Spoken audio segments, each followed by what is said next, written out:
ওম সাই রাম সবাইকে। এটা হলো আমার মামার বাড়ির বিশ্বকর্মা ঠাকুর। আমার বড় মামার কারখানাতে প্রত্যেক বছর বিশ্বকর্মা পুজো হয়। দেখো, মামি দিদা সবাই মিলে ফল কাটতেও শুরু করে দিয়েছে। কিছুক্ষণের মধ্যেই ঠাকুর মশাই আসবে।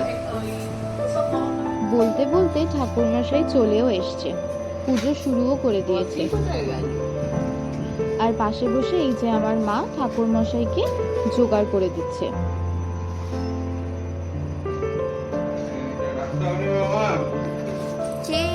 অনেক বছর ধরে এই পুজোটা হয়। এখানে দেখো বাইরে দিদি দিদা মাইমারা সবাই গল্প করছে।